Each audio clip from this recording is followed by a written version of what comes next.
10 of the 2014 Commonwealth Games, and the rain comes down as the curtain comes down on the athletics at Hampden Park. Now is not the time to pull your punches. The final 9 golds are within reach in the ring. Australia are eyeing double gold in the hockey. Can the women get the ball rolling against England? While elsewhere, there's power and precision in equal measure. We start at Hampden Park though with the last night of athletics competition.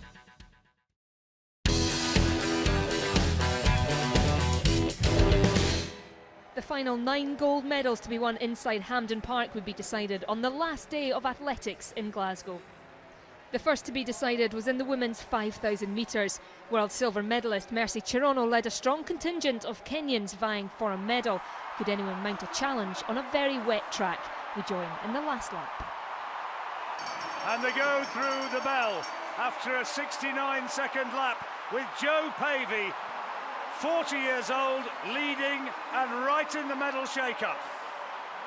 Pavey leads with 350 metres to go. Cherono is in second place. Muriuki and Kisa are queuing up. Wellings is starting to rock and roll a little bit. She's doing everything she can to stay with the 4 up ahead of her. Pavey's running her heart out here. Is it going to be good enough for a medal, or will it be heartache and the worst position of all?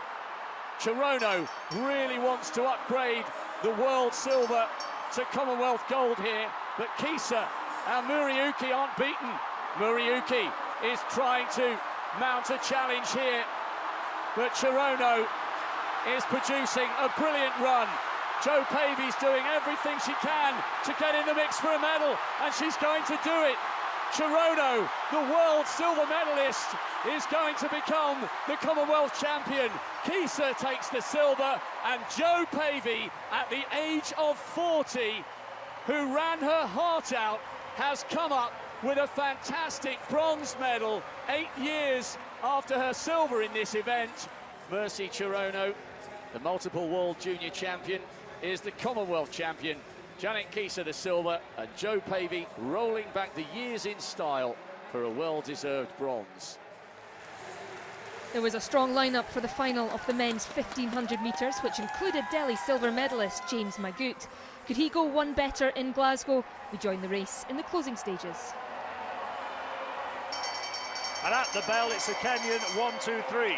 Now, Will Kwemoy, as his performances in Europe would suggest, and his victory in the Kenyan Championships, will he simply have too much? Kronya is trying to hang in there in 3rd place. Charlie Grice taking closer order and moving through, and Nick Willis still going easily, back in about 6th place at this stage. But Kronya is right up with the 2 Kenyans as Kwemoy now hits the front. This is the 18-year-old boy wonder. He now leads from Kronya. And we look back to see where the other challengers are going to come from. And the Scotsman O'Hare is moving through with the roars of the crowd. But it's Kwemoy from Kronya. Magut in 3rd place. And here comes Risley, the Australian. And here comes Nick Willis, finishing hard, the New Zealander. It's going to be Magut challenging, and he comes up towards the line, and Kwemoy is beaten, and Willis has got there on the line to take the bronze medal. And gold for James Magut. Ronald Kwemoy, quickest in the field, had to settle for silver. Another Commonwealth medal for Nick Willis. In the final of the men's javelin, Australia's Hamish Peacock put himself in contention for a medal with this throw in his 2nd attempt.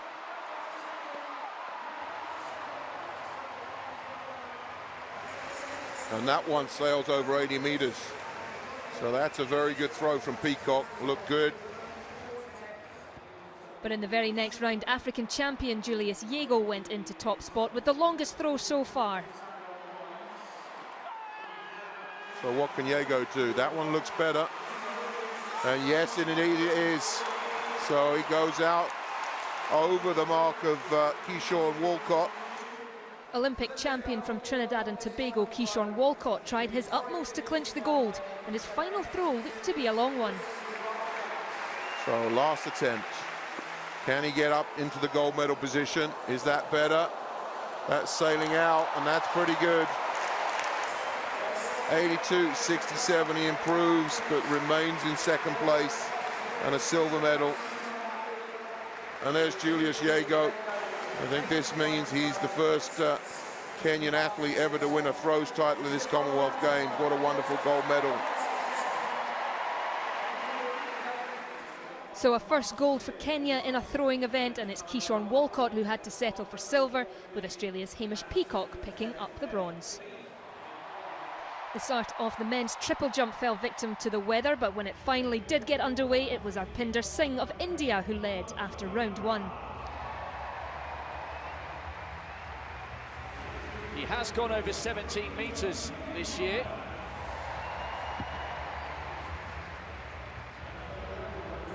Good start from the Indian. Excellent opening round effort. Kotso Mokoena of South Africa then jumped into the lead on his second attempt.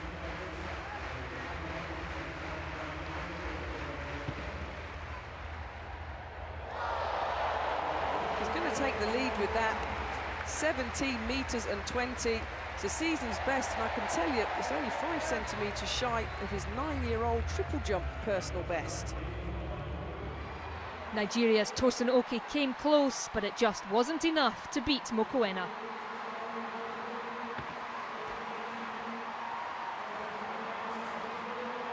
Well, he's nearing the 17-metre line. He's not going to challenge the lead of Mokoena of South Africa. But it was South Africa who were celebrating as Kotso Mokoena took the gold ahead of Nigeria's Tosin Oke. Arpinder Singh from India took the bronze. In the women's 4x400 metre relay, Jamaica were clear favourites, with their team containing all 3 medalists from the 400 metre final. We join the race in the penultimate leg. Shayna Cox clear in third and bronze at the moment. Australia are in fourth, but Jamaica are going to lead. Williams-Mills, she'll hang on to Anastasia Leroy.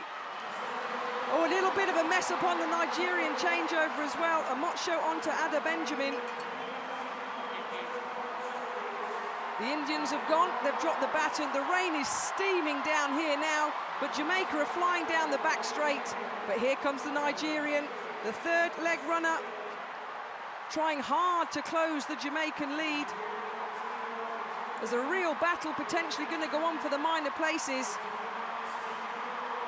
Leroy from Jamaica kicks into the home straight. Benjamin of Nigeria here. She ran the first leg in qualifying. She's been swapped in the legs, but it's Jamaica, and this isn't going to plan. We thought they'd be a lot further ahead. Jamaica and Nigeria are going to hand over virtually in a deadline. England are still in third, Australia are still in fourth, Trinidad in fifth. And there's a little bit of a trip on the first bend. Who's going to go down the back straight in the lead? It's Nigeria. Jamaica are tracking, Jamaica are passed. England at the moment are clear in third place with Annika Anora. Kelly Massey handed on to her. The last 200 metres, Jamaica are leading. Stephanie McPherson, the individual 400-metre champion. You're going to expect, and she's going to want to hold on for Nigeria's last leg runner. Abergen has nothing for Nigeria. Stephanie McPherson, she's going to stride away.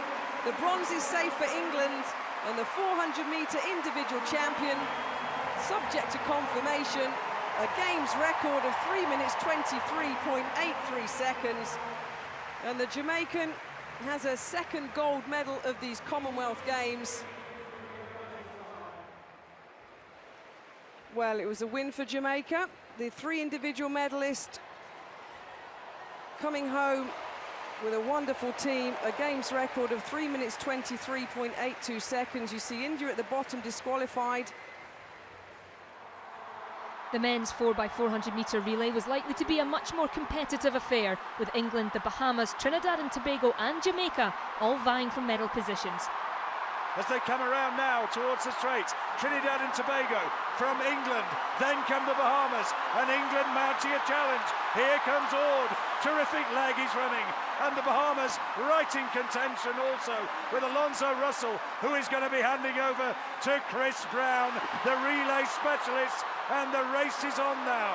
Trinidad and Tobago with Dwayne Hewitt In second place, it is England with Matthew Hudson-Smith, this brilliant youngster, and then Chris Brown for the Bahamas. And England are closing. England are challenging onto the shoulder, and they hit the front. Hudson-Smith, a new, exciting, thrilling talent at 400 metres, is ahead, but Chris Brown's not beaten yet. In third place, he comes past Hewitt, and Bahamas are coming. It's England versus the Bahamas, youth against experience. Hudson-Smith against Brown, and Brown, is he going to get there on the line? It's going to be desperately close. Hudson-Smith dips and takes it for England. Silver Bahamas, bronze Trinidad. And a roar from the crowd as it's confirmed that England have taken the gold medal in 3 minutes 00.46. England taking the gold ahead of Bahamas. Trinidad and Tobago third, and you see down the bottom of the list there, Zambia were disqualified.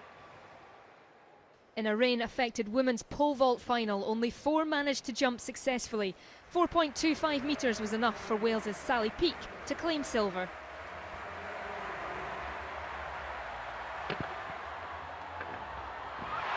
Oh, yes. Well, we haven't had many clearances in this women's pole vault final. Defending champion Alana Boyd of Australia already had the gold in hand when she cleared 4.5 metres. But Alana Boyd of Australia, 4 metres and 50 took the gold. Sally Peake for Wales the silver, and a share of the bronze for Newman and Scott. In the women's 4x100 metre final, Jamaica were clear favourites, their team including both the silver and bronze medalists from the 100 metre final.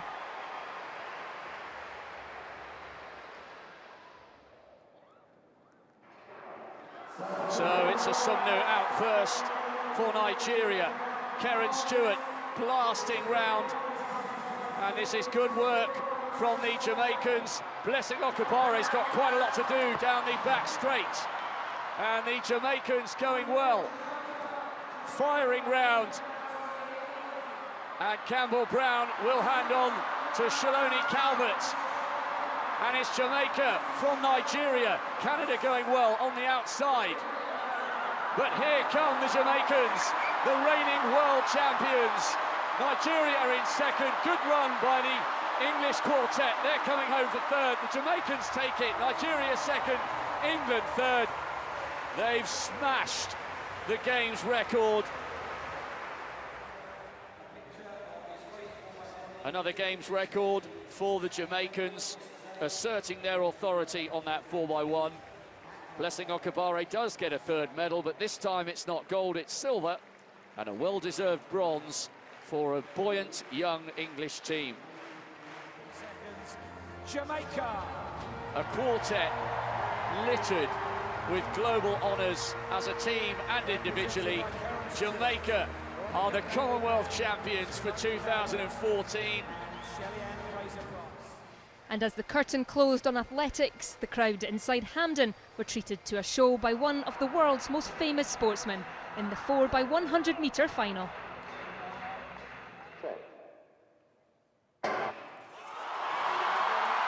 Jamili gets out of the blocks well in pursuit of Jason Livermore, and it's a really good leg from Jamili, who's handing over now to Harry Akins-Ariti down the back straight, and the Jamaicans are not leading at this stage.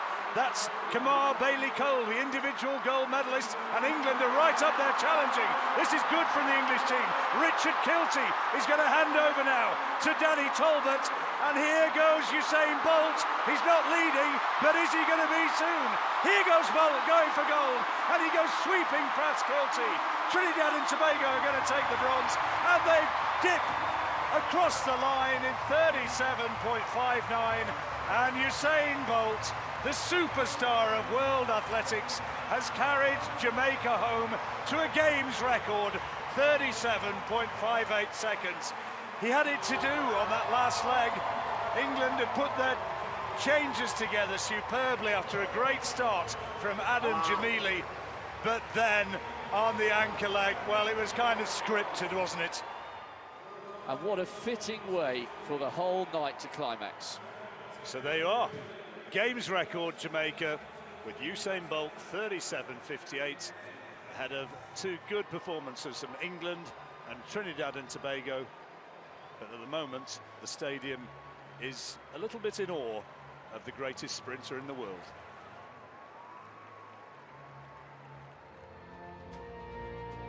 And listen to the cheer here when he receives his gold medal. Usain Bolt on the anchor leg with yet another to add to the collection.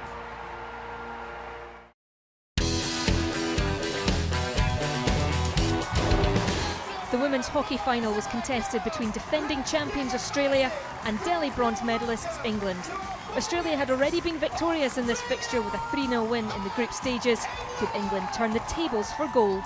Your commentators are Mel Clulo and Leslie Murdoch.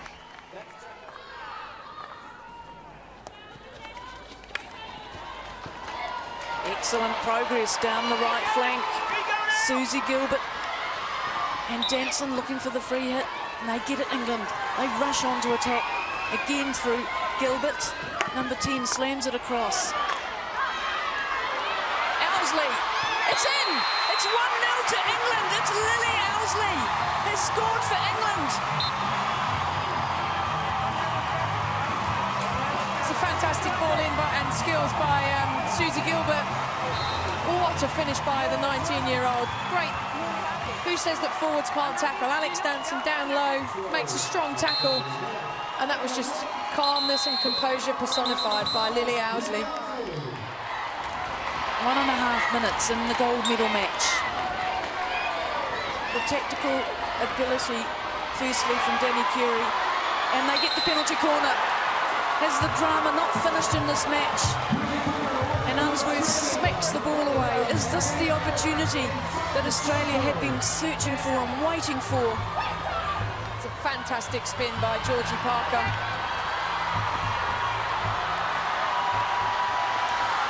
.37 seconds. Kenny, it's run down. It'll be another one. Owsley has broken, has she? Yeah, she's gone too early. Number five.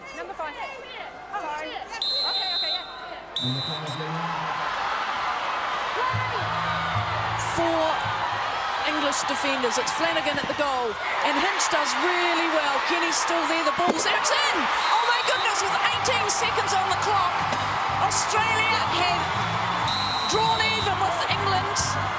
Can you believe it? 11 seconds left on the clock, 2 lots of 35 nearly. Wow, it's just... You can't write the script, you really can't. I mean, it's a fantastic finish, under pressure by Jodie Kenny. Richardson Walsh does absolutely everything she can to get out to that. And it looks like we're going for a shootout. Just going to blow to start, yeah? Yeah. Okay. Okay, you both ready? There's a countdown on the scoreboard for the crowd to watch. Here's Easton. Now, what does Hinch do? She has a go at her. It's a little jink. She's not got much time. And it's in. 1 to Easton. Twig. Georgie Twig with the ball.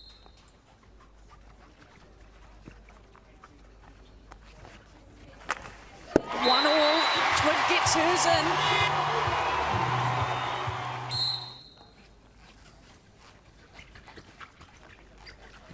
Just the squeak of the pads. Oh, and she saves it. Hinch saves the first one. Now the whistle. Danson does the quick swivel, and it goes wide from Danson.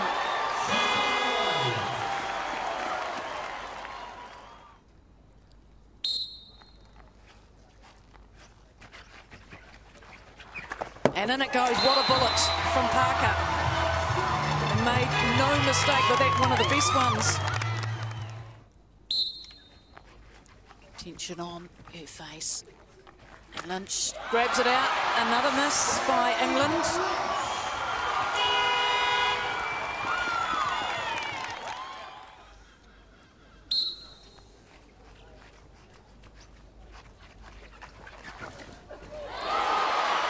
And a stroke. We talked about that in the lead up to this, that Hinch is deemed to have taken Kenny out, as Kenny tries to retrieve herself. She went across her bows. Let's have a look. It was a heavy fall. She's definitely taken the player, not the ball. Yes. Kenny versus Hinch. And she missed it. She put it wide, Jodie Kenny. Can you believe it? Now, facing Lynch. Oh, and it just runs over the baseline.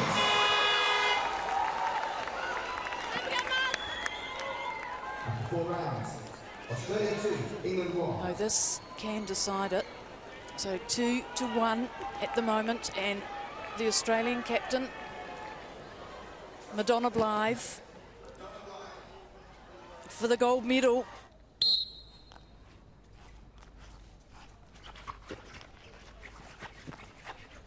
Slips it in. Oh my goodness me, Australia have pinched the gold medal. It is the captain who has provided the heroics, and unbelievably, Australia win the gold medal. Drama personified.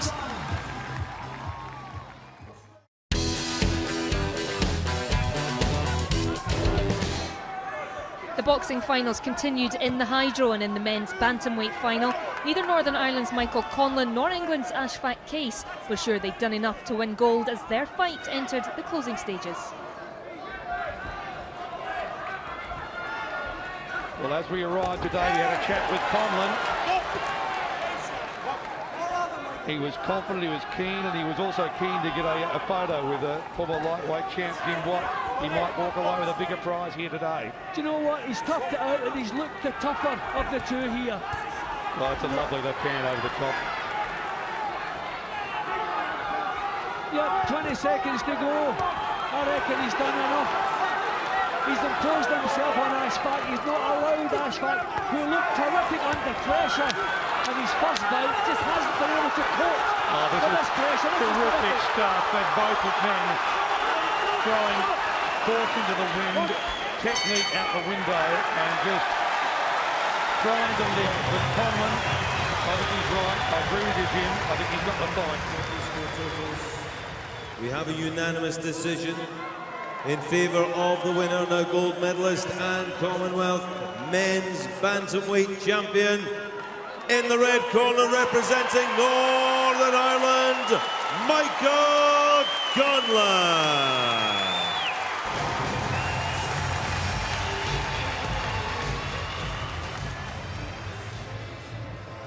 The Scottish crowd were able to celebrate a boxing gold when Charlie Flynn overcame Northern Ireland's Joe Fitzpatrick to win the men's lightweight division. Soon after, Josh Taylor had the chance to add another. The Scot was ahead of Namibia's Jonas Junias after 2 rounds, but knew his opponent would throw everything at him before the final bell. It's a huge effort in the last round from Jonas. He wants this gold medal, he's given everything. A lovely little clip there from Taylor, that was class. And just to stress, they don't know the scores in the auditorium. Some of the teams have been getting signals, probably from people at home, texting others in the crowd. But we don't think Jonas knows what's going on here. He's just coming out lifting, he's trying to find something.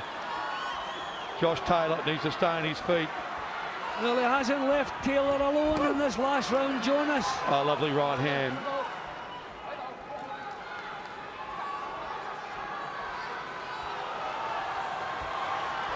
So the dying seconds here.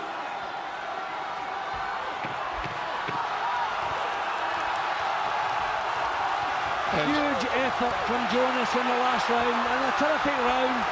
Terrific performance from both guys. Yeah. Wondering if Taylor knew he was 2 rounds up. We know that they're finding ways of relaying information, so he's pretty sure he's won this. So he doesn't feel it hinged on the last round. If he did, he would know how tough that last round was. Scorecards. The winner by unanimous decision, now gold medalist and Commonwealth men's light welterweight champion, In the red corner, representing Scotland, Josh Taylor.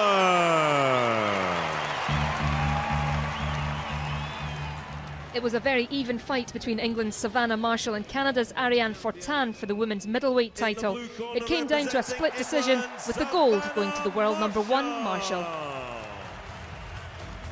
The first of two England versus India clashes saw Scott Fitzgerald taking on Mandeep Jangra for the men's welterweight gold medal. He likes to frustrate opponents, Jangra. You know, annoys them, causes them to become frustrated. Oh, lovely shot. It sure was. That was a beauty. Yeah, it sure was. Rocked him. That was exactly where you want a punch to land. That was bang on the chin. We'll see how quickly he can recover from that. Fitzgerald wants to take charge now, wants to keep things tight, but move into range. Good response from Jangra. That was nice stuff from Fitzgerald again as well.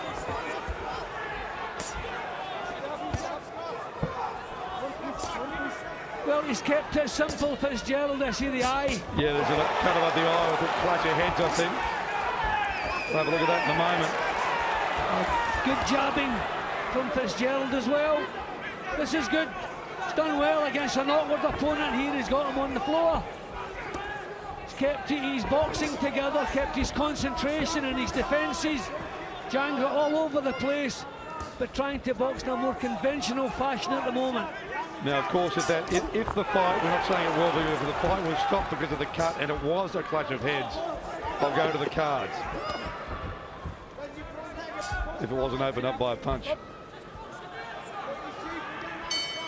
End of the first round, they'll get to work on that cut just under the eyebrow. Well, I thought that was a good round for Fitzgerald. That punch is sticking in my mind. I wonder if it'll do the same with the judges. It was a beauty.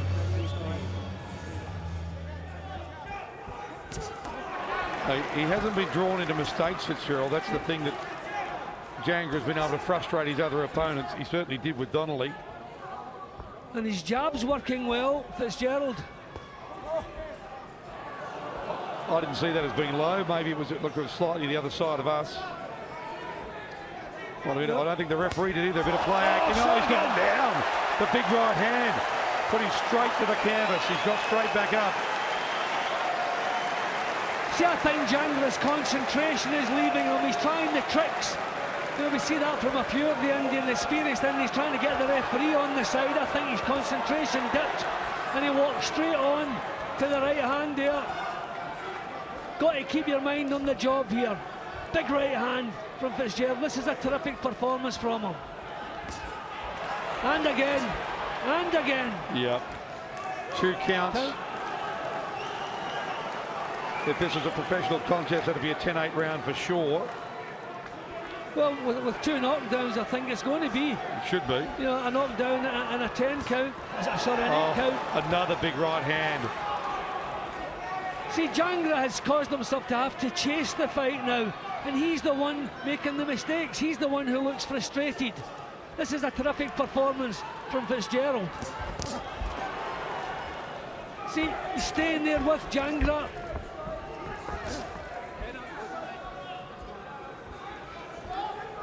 Quick warning to not drop the head.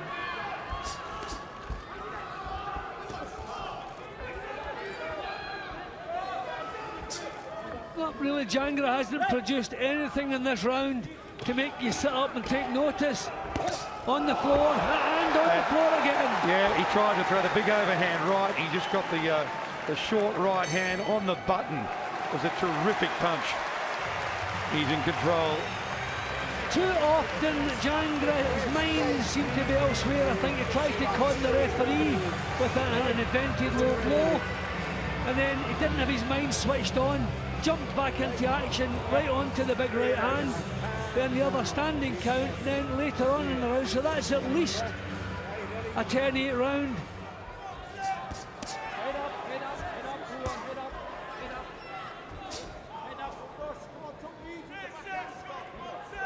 The corner's saying, take it easy, back, Scott.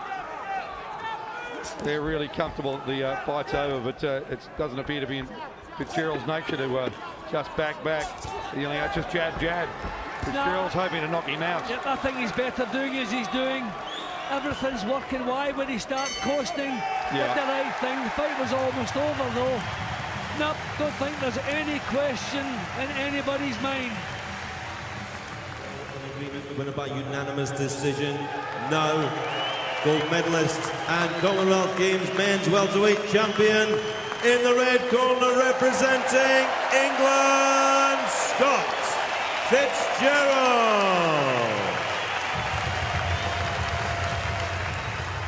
In the most anticipated of the night's bouts, footballer Robbie Fowler's cousin Anthony Fowler hoped to follow up Fitzgerald's gold medal winning performance by beating Indian Vijender Singh and taking the men's middleweight title. The thing about Fowler is this, he always seems to have time and an economy of movement as well. It still slips punches with his head hardly appearing to move. Oh, that right hand. Goodness me, he's going to get points deducted. That was way after he was on the floor. Listen to the crowd. The crowd don't like that. No, there's no reason to do it. And what's the referee going to do about it? Is he going to say anything? He is very fortunate because that was more than one punch landed when he was on the floor. That was very ordinary refereeing. There's no other way to describe it. That should have been more than a warning.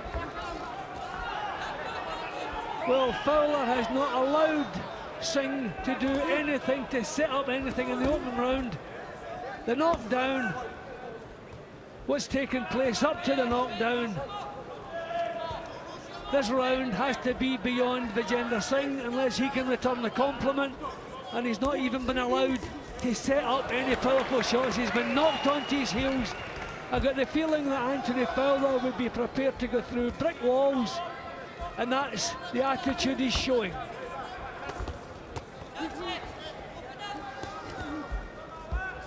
Nice little overcut from Singh, but Fowler's controlled the round, and quite clearly the most devastating punch of the round, but he didn't endear himself to the crowd with what happened afterwards when Singh was knees down on the canvas, but he's really given it to him late in that round as well. That was a terrific opening round from him. It was actually a glancing blow. And that was three punches after his, three punches, Jim.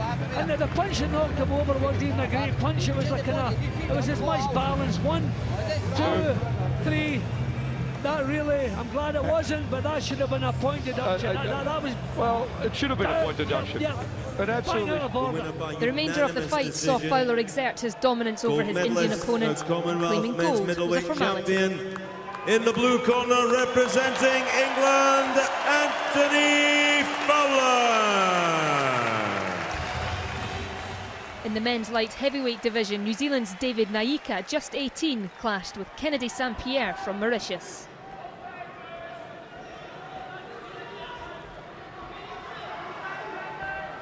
He doesn't look troubled, the 18-year-old, though. All the pressure he's been under. Look at that. Terrific head movement. No, there is a maturity in his boxing. Big shot there. But he's always on the move, so he never really takes the full power of these punches.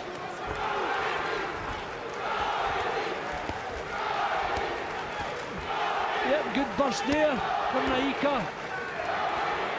And he's winning the crowd over. It would seem there's a bit of a chant for him here in Glasgow. That's nice stuff. Flipped the punch, got a good right hand into his own.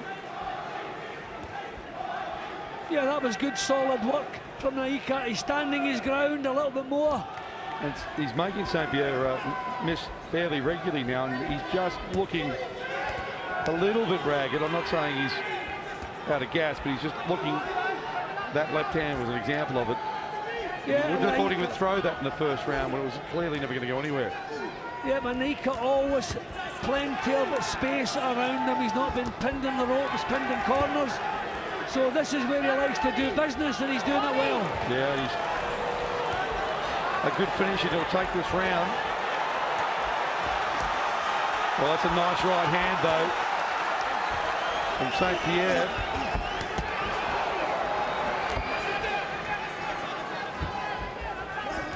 St. Pierre struggling to pin him down. Just going right through the ropes. A nice little show of sportsmanship, although the referee was sharp off the mark.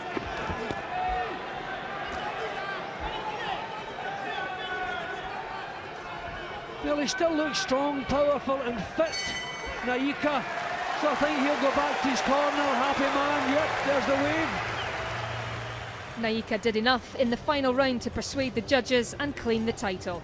He heads back to New Zealand, a gold medalist. David Nika. The same couldn't be said for fellow countryman David Light. Samuel Mice of Canada in the red was a split decision winner in the men's heavyweight division. It might have been a scrappy fight, but Mice left a very happy man. And the final bout of the night was a one-sided encounter. Gold in the men's super heavyweight division going to England's Joe Joyce, who dominated Joseph Goodall from Australia over all 3 rounds. Well, you don't see that every day.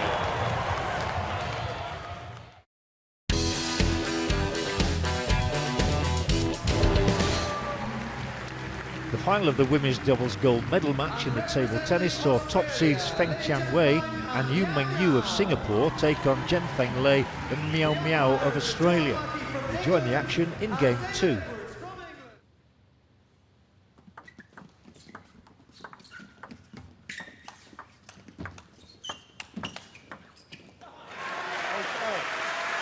Well played, great job from the Australians, keeping the ball on the table, making them play.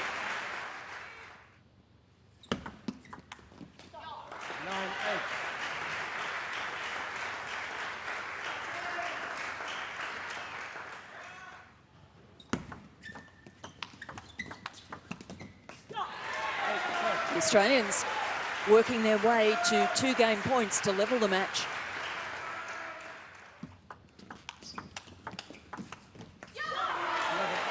And there it is, Zhen Fenglei and Miao Miao levelling 1 game all. A great comeback from the Australians. 4 game points, the pair from Singapore. 10-7.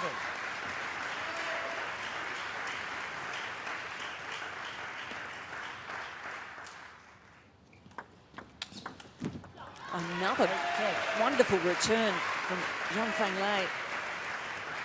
2 game points saved by the Australians. But still 2 more to face. And there is the 3rd game going from Tianwei and Yu Mengyu's way. 11 points to 8. And they take a 2-1 lead in the gold medal match. Match points and gold medal points, 5 of them for the duo from Singapore. And they seal it emphatically. 11 points to 5. Feng Tianwei and Yu Mengyu take the gold medal in the women's doubles. 3-1, defeating the Australians Zhen Fenglei and Miao Miao.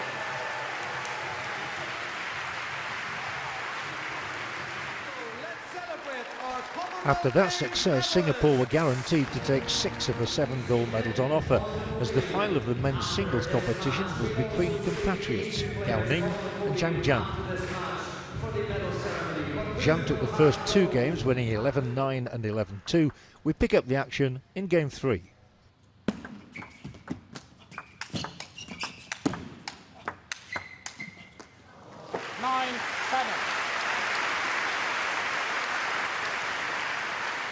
Look at the tempo, thunderous at times.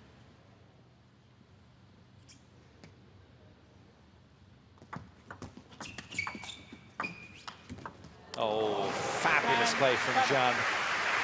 Again, Gao's trying to get around his backhand to release his forehand. It's his best pattern of play.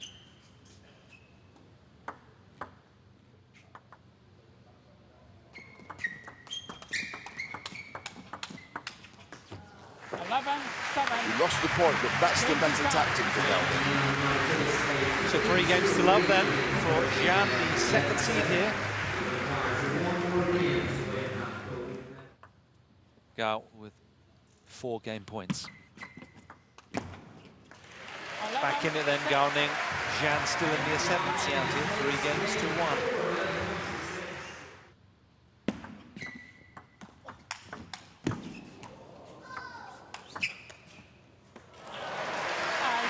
Is this the start of the comeback?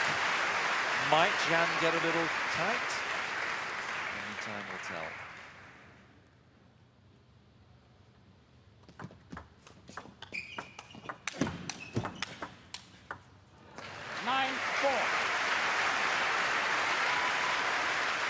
Another solid point from Jan.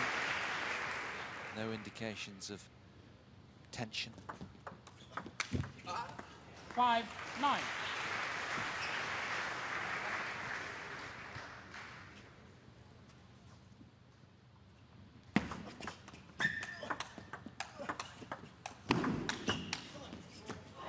Brilliant from Jan.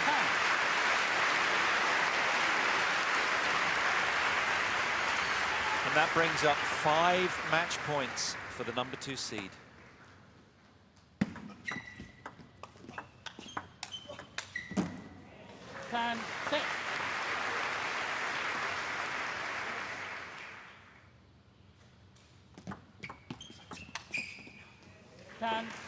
Well, they always say that's the toughest point to win, the last point.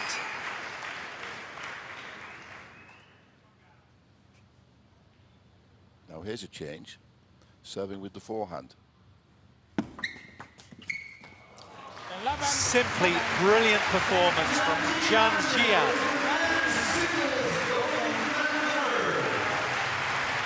Number 2 seed in the blue shirt.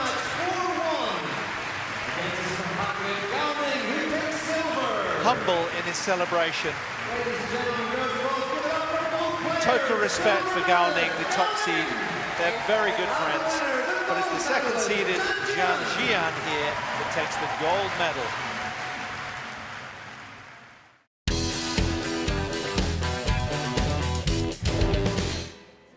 The women's 3-metre springboard was the first of 2 diving events to be settled late on day 10. Going into the 5th and final dive, Australian Esther Chin led from Canada's Jennifer Abel. England's Hannah Starling was striving for a place on the podium. Great dive!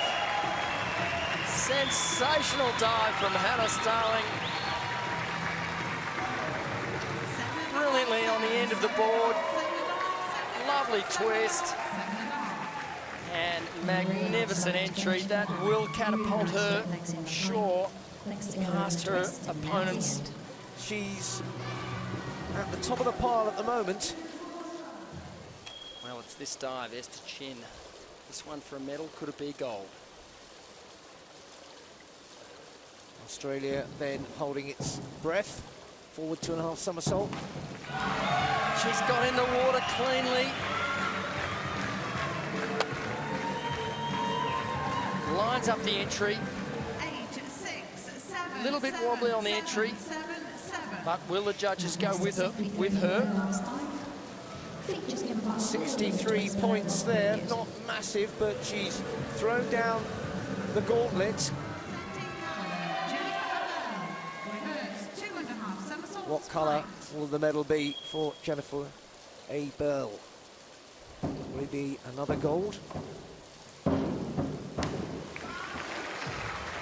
She's gone up nice and high. She needed 8s to get up into the lead, but just leaving that very short. 51 points. For once, she does not deliver when it really matters, and that means Esther Chin has grabbed gold for Australia. So it was gold for Australia, with Canada's Jennifer Abel getting the silver, ahead of Hannah Starling, who took the bronze for England. In the men's 10-metre platform final, England's Tom Daley was leading going into the final round of dives, ahead of Canada's Vincent Riondu and Oitzi Liang from Malaysia.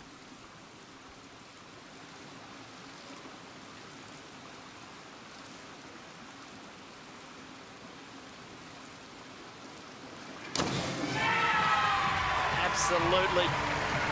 That is what you need. For your last dive, sitting in a medal position. Good, strong, tuck position. Great kick and draining it down in the water. Vincent Riendeau in the silver medal position for the 17-year-old Canadian. Very quickly into the water with his back 2.5 somersault, 1.5 twists. Has he done enough? Well, it was a great jump, good twist in position. May have left it a little bit short on the entry. 7, 8, 7.5. Very nice back twist. Comes down to what follows. More or less just got to reach the water. Reverse 3.5 somersault, 3.4. The defending champion going for gold again.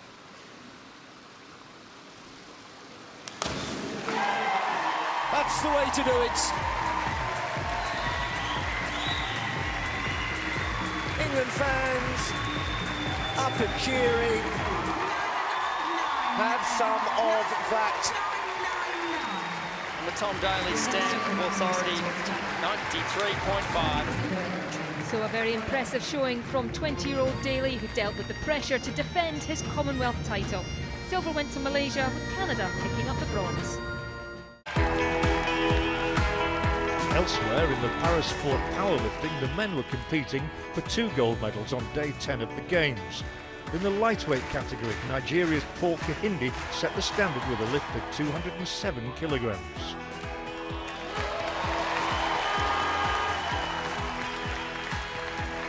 Not really in doubt, and why not? Why shouldn't he celebrate? When related to his body weight, it gave the 26-year-old from Lagos a tally of 221 points. His teammate, Roland Ezerike, was successful with 189 kilos on the bar for a point total of 220.2.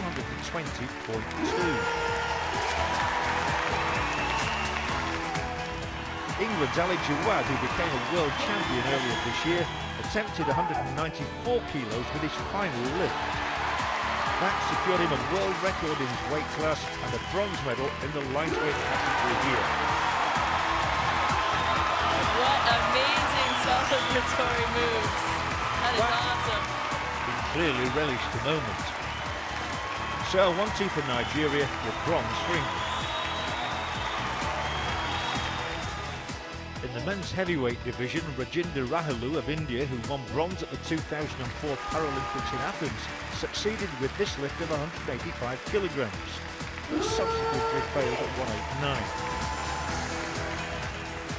Malaysian John Yee Kee's third and final lift at 206 gave him a points total of 178, good enough to land a bronze medal.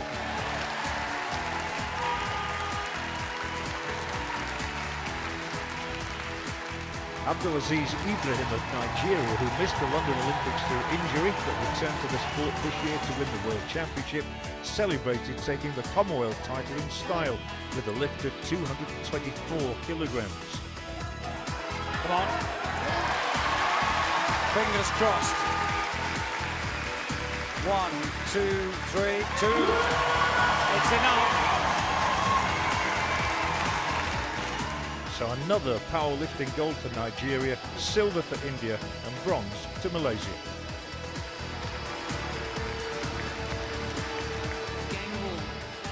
To squash, and in the women's doubles, India's Deepika Palakal and Roshana Chinappa were up against the English pairing of Jenny Duncalf and Laura Massaro. The Indian team started strongest, winning the first game 11-6, and they continued their good form in the second game, building up a lead of 10-8. Wonderful. 2 real heroines of India. So a first squash medal for India at the Commonwealth Games. In the bronze medal match, the English pairing of Emma Beddoes and Alison Waters took just 23 minutes to see off the Australian challenge of Casey Brown and Rachel Grintham to secure a second England medal of the afternoon. But an amazing performance. Incredibly happy. They scored the bronze medal for the English team. So to confirm, India took the gold with both silver and bronze going to England. So England are assured of top spot in the medal table for the first time since 1986. They've also beaten their record goal tally of 53, set in Manchester 12 years ago. Nigeria won 3 powerlifting events on the penultimate day. All of Kenya's 10 gold medals have come in track and field. Jamaica won 3 relays on the last day of athletics, while Northern Ireland had their best day of the games with 2 golds in the boxing. There were good performances by Caribbean nations at Hampden Park. Trinidad and Tobago with 3 medals, while the Bahamas took silver in the men's 4x400 metres. Namibia and Mauritius each had boxing finalists on day 10, but both had to settle for silver. Barbados, Fiji and St Lucia all have 1 bronze medal. 11 more golds will be won on the final day here in Scotland.